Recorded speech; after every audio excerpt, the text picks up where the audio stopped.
way Axl Rose this slogan with the slogan. You're probably thinking, oh, what's he doing? Like, what's he doing on a PlayStation? I'm thinking the same thing too. I just came back from the hospital now. I'm really ill. So, I'm not liking the best of me at the moment. But today is the 11th, which is the opening day of Ghostbusters 2016 in the UK. And wow.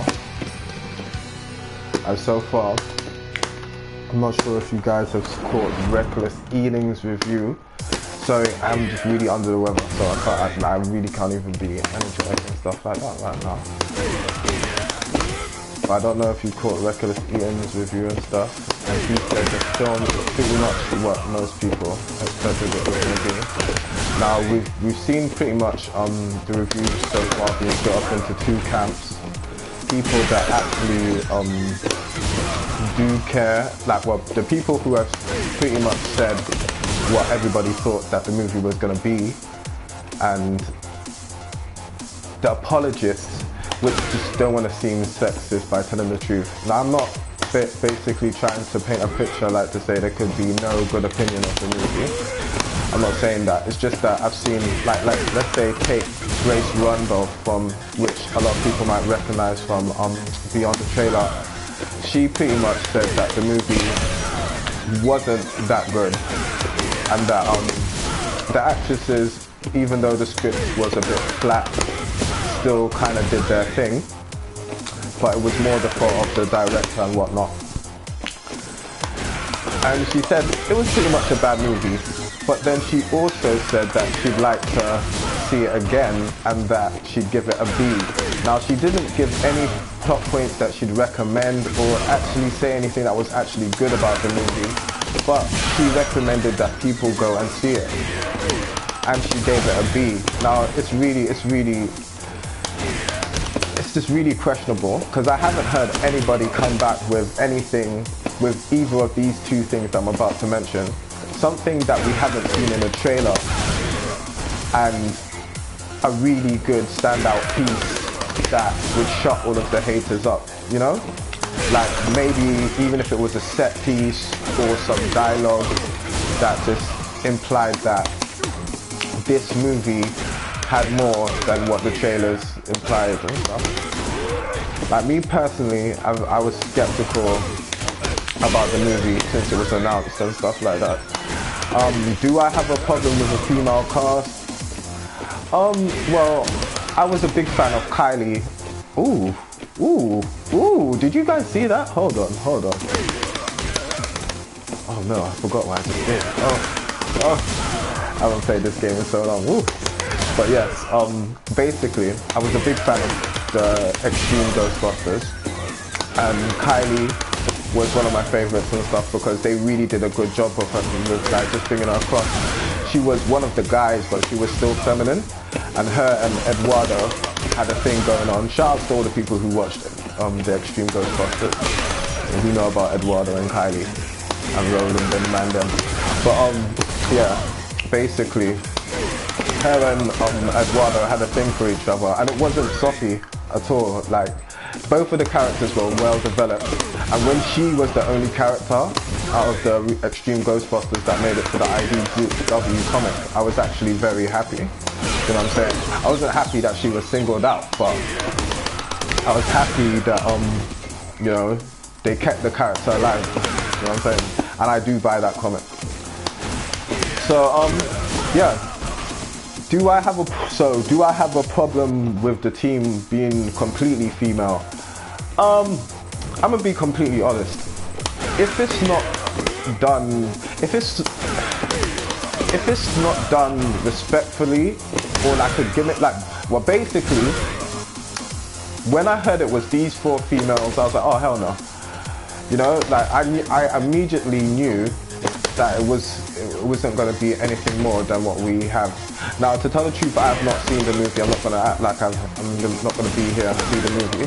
I'm just going to judge it on what I've seen from Melissa McCarthy and Leslie Jones, because those are the only two I can honestly judge.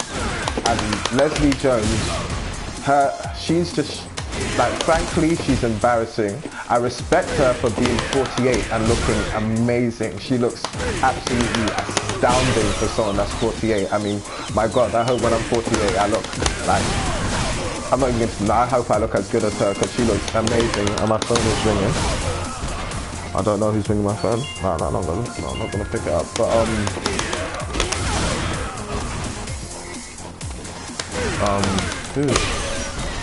no, sorry, you know, I got the ladies hotline, people. No, but for real though. Yeah, Leslie Jones, even though she looks amazing, her work, apart from what she did in Top 5 with, what's his name, Chris Rock, she was very good in Top 5 with Chris Rock. I'm not gonna lie, she was very good. I will not take it from her. She was quite good in that. But then again, there wasn't much for her to do. Like, she was in a cameo part. But apart from that, she is one of the most cringe-worthy comedians that Saturday Night Live has ever had. Like, I remember watching her do a skit about being a slave and being the #1 slave, draft pick slave back in the days. And I could see even the white people in the audience just felt really uncomfortable when she was saying that. I remember her punchline was that she was Master's top coon or something like that. My mouth was just, do you know what I'm saying? And for the kind of, I mean, do you know what? For that abrasive, in-your-face comedy, there is places for that. I'm not gonna lie, there are places for that. Like, you have movies like some of Eddie Murphy's earlier work. You know, you have movies like some of Bernie Mac's work or Cedric the Entertainer when they're being really blue and stuff like that. There's an audience for that. But Ghostbusters, because the franchise was built on that subtle, dry, deadpan humor, it's like she's not exactly a fit for what Ghostbusters is about, you know? Like, the kind of, what we expect from Ghostbusters, we don't expect the kind of humor that Leslie Jones brings to it. So, I don't know. To be honest, I think they definitely dropped the ball with that casting. And the same thing with Melissa McCarthy. Now, I haven't seen as much work of hers as I have as Leslie Jones, but everything I have seen has been pretty much slapstick, like humor, and just no. So yeah. So that is the only reason why I had a problem with the female cast. It wasn't like, no, I don't want any kind of females. It's just not those females. And they don't even look good in the costume. They do not look good. They just do not look good in a costume. You know, it's not like, even though part of the joke of the original Ghostbusters is that they were unlikely heroes, it's that their characters shone so much in their performances. Actually seeing them in costume kind of looked cool, to the fact that they actually played that up for the sequel. You know, in Ghostbusters 2, when they make their first appearance in the museum, and Bateman's like, hey guys, pulling stuff in the guts, man, we're supposed to be the Ghostbusters. It's, you know, that in humor. You know, and the thing is, the comedy in Ghostbusters is so cerebral. There's jokes that, because I'd seen the movie hundreds of times as a kid, but there was jokes that I only would get as a grown up. You know, and that movie just has layers, so many layers, and so much about this movie was an afterthought. It's like, oh my gosh. You know. So anyway, enough about me damning the movie. Apparently, Sony have been leaking fake reviews upon the internet. Now we have seen, as I said before, we've seen that we have the apologists, and we have By the way, the only reason why I'm not playing online is that my PlayStation Plus subscription ran out, and I refuse to give Sony any more money. Fuck them. So, yeah. And for the people that's like, it's a totally different company, it's not on Play. You go into the PlayStation store now, and you sign into the PlayStation store, that Ghostbusters has actually got its own section. And oh yeah, Ricky, because I know you're the one that put it there, eat a dick. Yeah, eat a dick, bro. I love you. You're still my brother and stuff like that. You know, you're always gonna be my brother. Do you know what I'm saying? You work for Sony and stuff like that. That is totally cool. But I swear down, next time I come to your house, I'm gonna pinch your rabbit. I'm just gonna pinch it. Your rabbit's gonna be like me, me, me. Anyway, back to the topic. So this movie has got me emotional. So as I was saying, so basically we have a channel by the name of Ireland Arcade, which funnily enough started on the same day as the movie's production did, hasn't done any reviews of any movies, and all of a sudden, oh yes, this channel has under 400 subscribers, and all of a sudden gets invited to the movie premiere of Ghostbusters and gives it a glowing review.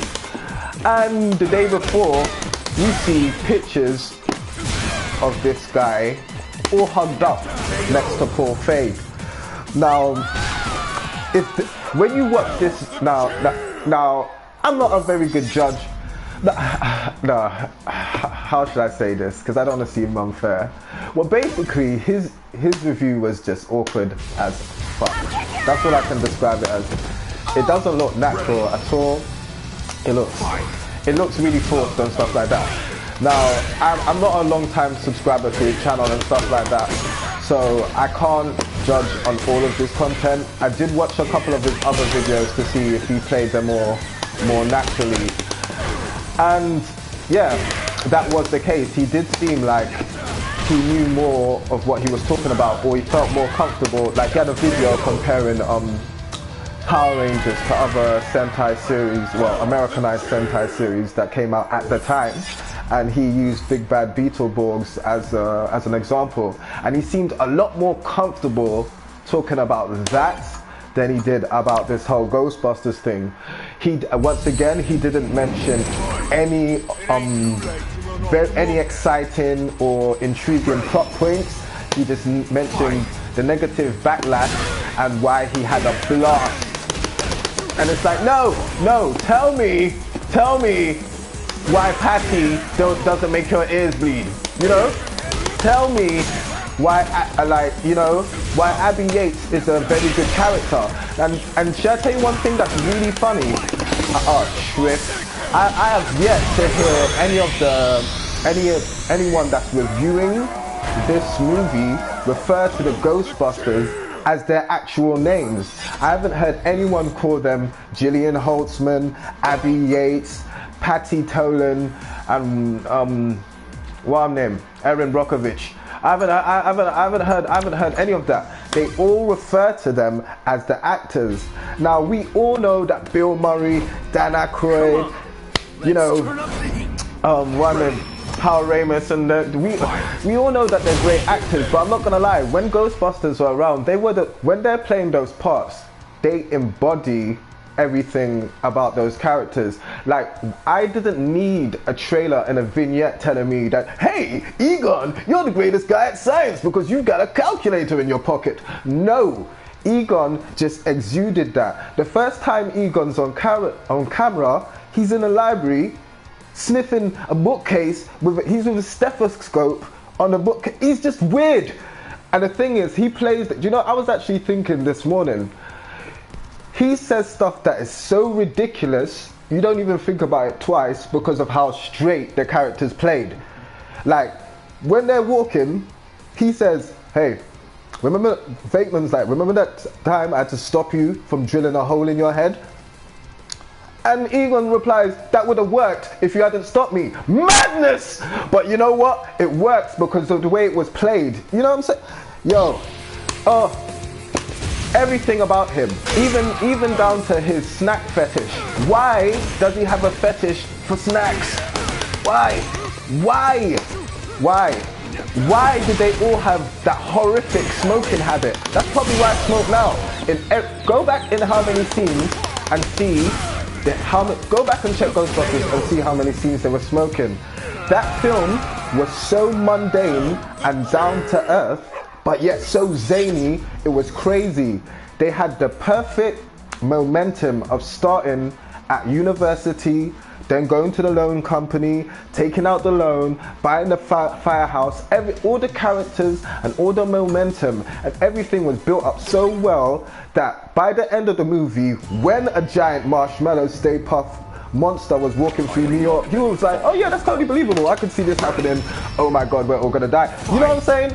That is how you write a movie and stuff. And I'm not gonna say I've seen this movie. You know what I'm saying? Oh, yeah, so sorry. So I'm so emotional, I keep forgetting. So anyway, let's get back to the reviews, people. Let's get back to the reviews. So yes, no plot points and stuff. So this guy, again, he's basically just said, yeah, the movie, just don't mind the haters and stuff like that. Go and see the movie. Now, I've heard a lot of people say that there's a lot of stuff in the movie, a lot of scenes in the movie, and a lot of stuff in the movie altogether which is referring to the negative backlash. And I think if you're reviewing the movie, you kind of have to address that, you know, because that's definitely something that's gonna take away from the plot. And if you're going to the movie to go and see something with a good plot, which you are, you're going to laugh, you're going to have a good time, you're going to see some special effects, whatever. If you're going to see, you know, basically there should be a good plot. And if the hatred from the fan base and the insecurity was affecting the overall plot, I think any reviewer should mention that. Like, I've even heard there's a scene where they're reading through YouTube comments and dissing the fans and stuff like that. So yeah, stuff like that really has to be mentioned. And if you're glossing that over, well, if you see reviews and they're glossing that over, you might want to suspect them of just being, you know, in the pocket of Sony. Now, I'm not going to say there's no one out there that might like not genuinely like this movie. Do you know what I'm saying? And there's a lot of people who weren't introduced to who still are yet to experience the might and the epic greatness of the first Ghostbusters franchise, and I do feel sorry for you. Like, real talk, that is the only reason I was happy I'm born in the 80s. Apart from that, I'd wish I was being born a lot later. But like, honestly, I don't think if I was born when I was, I'd be able to appreciate it. Because it has been updated in a way that the average person might enjoy, I could understand if some people liked it, especially because I haven't seen it myself to actually verify if it's good or not. The only thing that would make me, like, real talk, I like, you know, when I see the YouTube comments, oh, check this out on Netflix, I have no desire to see this film whatsoever. The only desire, the only reason why I'd want to see it is to combat the fake reviews and stuff like that, because I've just joined the Midnight Edge Facebook group. That place is amazing. So many like-minded, knowledgeable nerds in there. I really like. They've been doing excellent. They've been doing excellent coverage on the whole Ghostbusters debacle. They did an excellent coverage on the Fan 4-stick debate and everything that was going behind the scenes at S.H.I.N.O and whatnot, and it was amazing. It was amazing. I found out that the Facebook group, there's a lot of information about the Ghostbusters movie going on in there, and that's where I actually got wind of a lot of these fake reviews and stuff. Like, somebody posted the first one, and I was like, oh my gosh, like the very uncomfortable one. I'll leave a link to that. I don't know if I should leave a link to that in the description, because I do want you guys to see it, but then again, I don't want to advertise it because I know it's fake. I mean, that one review was uploaded to multiple YouTube channels. I mean, come on!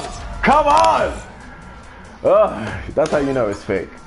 But yeah, that's the only thing that makes me want to see this movie, is to actually give an honest and fair review.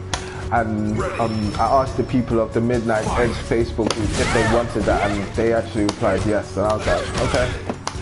I'll see what I can do. They was like, hey, make sure you don't pay for it. I was like, okay. You know, and I was like, yeah, okay. But if that can be done, that shall be done. So yes, I'm not gonna make this too long of a video because I cannot stand being on my PlayStation 4. So like, when I went into the PlayStation store and I saw Ghostbusters looking at me, I was like, nah. I am. Yeah, that is my exact reaction. That was my exact reaction. Punching the female Ghostbusters through a wall? No, I didn't. Obviously not, but you know what I mean. Just rage. So yes, beware of fake reviews. And for the people screaming, oh, this is just tinfoil hat, like why would they have fake reviews? Well, first of all, Sony put over $180 million into this film. Like, they put over $180 into this film. Like, the fact that the movie hasn't even been properly released in England yet, and they're already flying to China to try and sell that stuff, when China has a strict no-go policy, like, for their media. Like, my girl's like half Chinese and half Vietnamese and stuff, and she was like, they're not gonna take that movie. You know that you're not allowed to. You're literally not check that stuff out. Like, the movie's coming out in Japan at the end of this week. Like, do you know how bad Sony must be panicking right now? Sony right now is DEFCON 1 there. I would look, the PlayStation Network is down. Like, when I tried to sign in initially, it said that the PlayStation Network was down for maintenance and stuff like that. But they are preparing to take a $2 million hit by the end of this week, and they deserve it. They deserve it. Don't you ever do that again, Sony. Oh my God. Really trying to embody Sony. Really trying to embody Sony. Alright. Oh my gosh, the super's not working. The ult is not working. Okay, so shoot victory. But yes, people, I don't want this to be a super long video, so I don't know. You might get a review. Do you know what I'm saying? Alright, if you get a review today, what I'm saying is, alright, yeah. Okay, you people are gonna get a review, yeah? You people are gonna get a review. You people are gonna get a review, and it's gonna be honest. It's gonna be honest. Despite how I sound, it's gonna be honest. I'm gonna take some codeine so it doesn't hurt as much, but it's gonna be honest. It's gonna be honest. How do I sound? Do I sound defeated? Do I sound upset? If I sound upset, because I am. I am. Like, Howard Ramus died for this. Anyway, alright, so YouTube, I'll see you after the review, people. I'll see you after the review.